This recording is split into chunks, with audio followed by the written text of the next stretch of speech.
We here for the Ready to Love premiere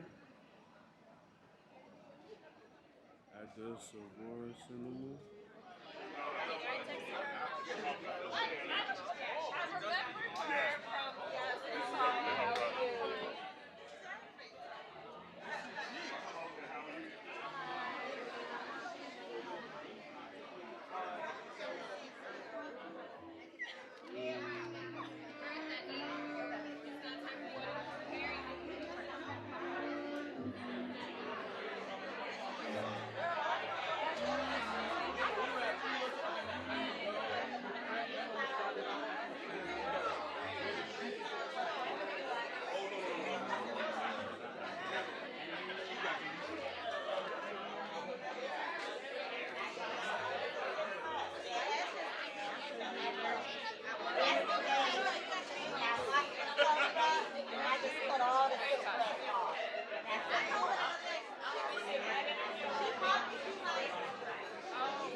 LJ, he was on season 6 of Ready to Love Miami. How was your experience? I mean, it was surreal and interesting. Yeah, interesting. But it was a good time for sure. Okay. I met a lot of dope people.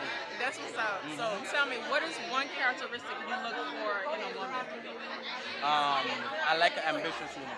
Okay. Someone who has goals and dreams and they're willing to put in the work for that, because that's how I am. Right? Okay. I'm always good for what I want, and I want a woman that's like that. All right, so ambition, ladies, okay? If you're out there and you're single and ready to love, hey, that's what he's looking for. Yeah, man. Sound good? All right. All right. Thank you. So I have here Miss April Raquel, who was on season 6 of Ready to Love, Miami's own, South Florida's own. Please let the people know what's good. Oh my gosh, y'all. So we get to be blessed with 2 seasons here in Miami, and I was so favored to be a part of the first Miami season of Ready to Love, representing my hometown, my fam, South Florida, Fort Lauderdale, Miami, West Palm Beach. It's been a thrill, and I'm happy to be here to support the second cast from Miami. Now, although April did not find love on Ready to Love, are you still hopeful about? Of course, absolutely. Okay. Love wins. Love wins. So, I'm always open and hopeful, and I'm waiting. I'm patient.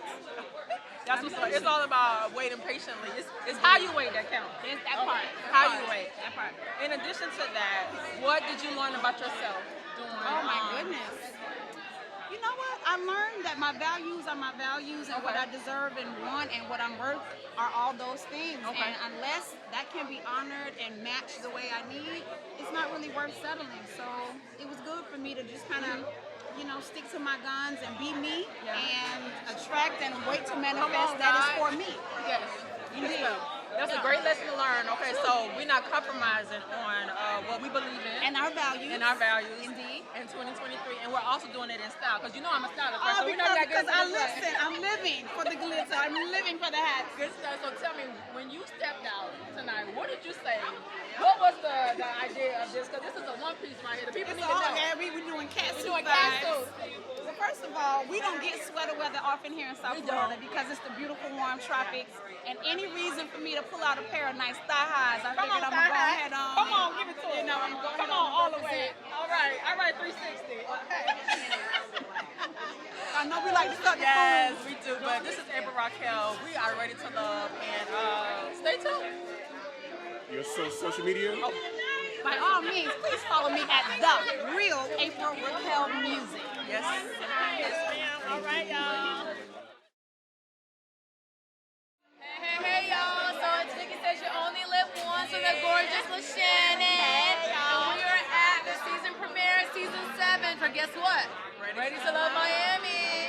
Y'all did not me find love for season 7. We about to find out. Y'all keep it locked. And in the meantime, we're going to find love too. Yeah, we're going to find love too. Yes, that's right.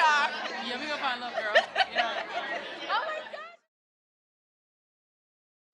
I'm with my friend and mentor, Anthony Jackson. Happy New Year, everybody.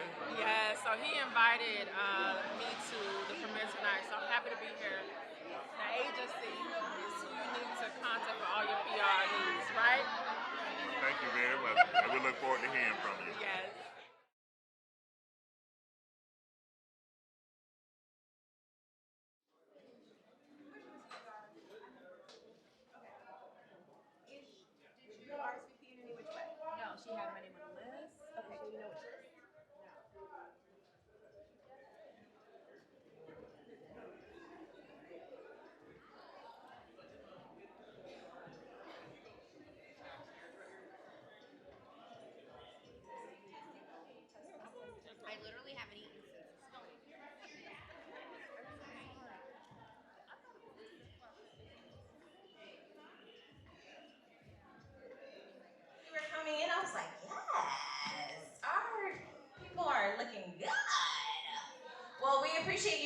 coming. I'm just gonna take a point of personal privilege to let you guys know what's going on later. After the second commercial break, we'll talk a little bit, but after the actual show is complete, we'll have a saxophonist for you guys, keeping it grown and sexy. And then we will get our host, Miss Funky Dineva, over here, fresh off of recording TGIF. So then we'll start the cast Q&A. So just enjoy the show. We're definitely enjoying it because we're watching it for the first time too. I mean, we were in the kitchen, but we don't know what the chef made. You know what I mean? So it's very exciting. So thank you guys for coming. I know everybody, all of the cast is really, really excited to watch this with you guys. Y'all gotta pay.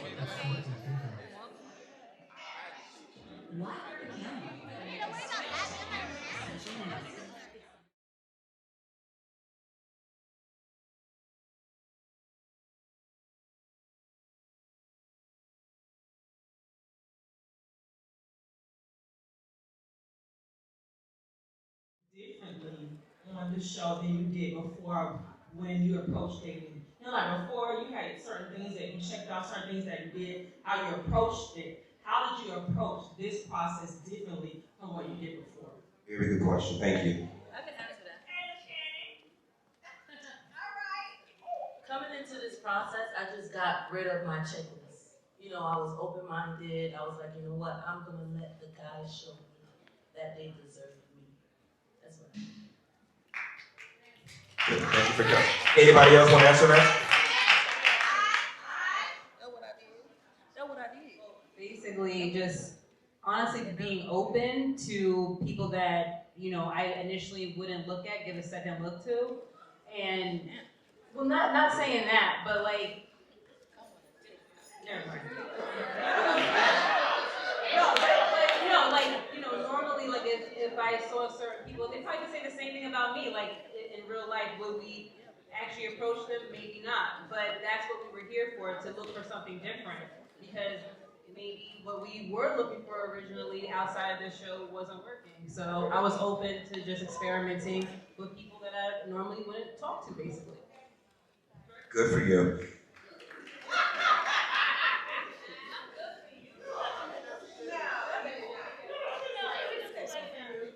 I think the biggest difference was that now, whether we want to admit it or not, we do not meet people like out. So there's very little like first impression. Either you meet them out on either their social media or you talk on the phone for a while. It removed all of that, like the pre-reference of anything they had to shout. Like we didn't know anything about them. We were meeting them blind. It was like speed dating on steroids, and you still had to give like an open mind, like Z said. You still had to say like, okay, this is someone that if I met them at a coffee shop, like I wouldn't necessarily be interested in them, but I'm going to try to explore it. And then you had a lot of factors, but you really had to like stay focused on like what you were doing. And I'm the type of person where I'd be like, oh yeah, it's a no for me, and then I move on. But you had to kind of like try to push forward, and I think that's very different now, because now everything is very like polarized, where you're looking for something in particular, or you just don't find something that's like good enough, and you think like, oh, there might be something better. So everything is just very much like geared towards like social media and wanting to know what else is out there. And this is like, okay, I got these 8 guys to pick. Okay, who I'm gonna pick from these 8 guys. So it was a very different experience from that aspect. And I commend all the ladies and gentlemen here, because it was not easy. And obviously they all made it at least 1 or 2 episodes past me. And just that one episode, it was exhausting. Natasha, she is on season 7 of Ready to Love, and she was the first one, unfortunately, to be sent home. But what did that lesson, what did you learn from that process, you being sent home? That night, I will be honest with you, I don't feel like I learned much, Okay. because the reason that I was given was that, oh, the guys don't really think you're ready to go back to layers. And I was very open, and I answered all the questions. So immediately I was just kind of like surprised, because the guys said other things as far as like who was in their bottom and things like that. But I also felt like when you go on a date, it's mutual, you know? So it's not just it's not reasonable to expect someone to just sit on a date and then pour their whole life out. So it has to be like give and take. You know, I tell you things about me that I think are important, but then if you're on the date with me, then you need to ask me the questions of things that you think are important. You know what I'm saying? And I was like, well, I answered all the questions. I told everything that I thought was, you know, relevant and important. So it's like, if y'all feel like that, then like, what are y'all doing? Like, where's the accountability? You know, so it was just kind of like, and then as I thought through it, I'm very big on like self-reflection. And I thought through it and I was like, okay, well maybe I do have to like fake the punk and like play the game a little bit. And I was like, you know, I thought that through and I was like, I'm just not willing to do that all this time. I'm just not willing to do it. And I don't think you should do that. And I know I think it's like it's a process. So you're peeling a layer like each day. Like when you meet someone, so there's one layer that comes off. And then as you get to know them a little bit better, then another layer comes off. And it's not that you're not being genuine, but I just can't unload all of me to you because you may not, first of all, be able to receive it. Right. Like all of me, you may not be able to receive it. I mean, I think that can be true, but I don't think there's like a set number. So I also don't think that there's like a set base. So people will be like, oh, base 1, base 2, base 3. Like, we're all grown. Like, do whatever you want to do and do what works for you. And I will not stand for like the double standard. So if it's all right, well, if it's good for the goose, then it's good for the gander. You know what I'm saying? So it's like I just won't. Like, I have my own personal boundaries, and I'm very like firm with them. But I personally feel like there's no like one layer, date 1, one layer, date 2. Like if I'm on a date and I'm feeling good and I like the person, I might get to like the 5th layer and tell them things. Like I've definitely been on dates with people and I'm like, oh my gosh, like I don't normally share this much with people, but I feel comfortable. But that is typically based upon a combination of the way I'm feeling about the person, which is like the vibe, and the questions that they're asking me. Like it has to be mutual because you're not just gonna sit on a date with a person who's not asking you questions, not seeming interested, not putting in the effort, and just be like, oh, you don't seem interested, but I'm just gonna tell you all these things about me. Like it has to be both, you know? So that's why I say that I'm not surprised. Like I'm not upset about any of it. Like I was just it was kind of surprising because I felt like I did answer all of those questions. I did pull back the layers that were peeled or requested of me to pull back. So that's why I was just kind of like, oh, okay. But ironically, and this is something that I haven't said on the interview yet, but so we're getting exclusive tea. Yeah, sure. So when just the girls were together, like behind, like just during a break, they we were just kind of talking, and one of the girls was like, oh, like, who y'all think is gonna be decent home? Because obviously the girls, we build a vibe and like whatever. And it was kind of like, I don't know.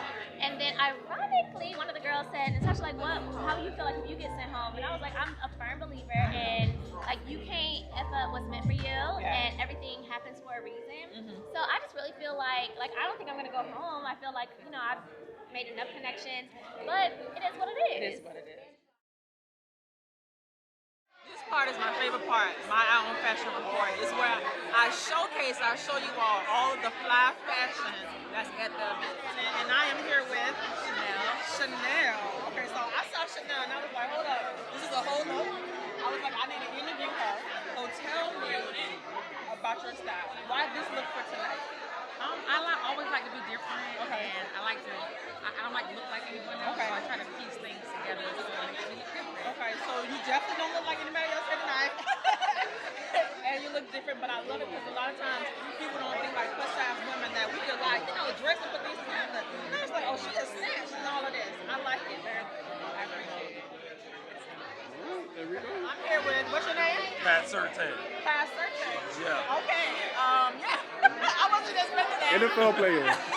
Oh, I'm so sorry. It's all good. Okay, but nice to meet you. You too. Thank you. I know your brother from somewhere. Brother? Absolutely. Oh, wow. I've seen him around. Okay. We'll talk about that. Okay. His son plays for the Broncos. He's a really good player. Oh, that's yes. Okay, I didn't know. So, but I saw your style, and I was like, hold on. Let's talk about it. So, describe to me what your style is. I'm a simple guy. Okay. I'm in my 40s now, so I don't go shopping. I don't buy the Louis, the Gucci no more. I find something that I like for minimal prices. May be expensive, it may not, but it has a fit. Okay. And it's simple, but it's clean. Simple and clean. But I was like, oh, that's what's up. Are those ones or those Jordans? Those ones? These ones. Okay, I like ones. Okay, that's what's up. So this is my eye on fashion with your name again? Pat. And I should know who he is because he's playing in the NFL and I have no idea who he is. But I'm so It's all love. It's all love. All right.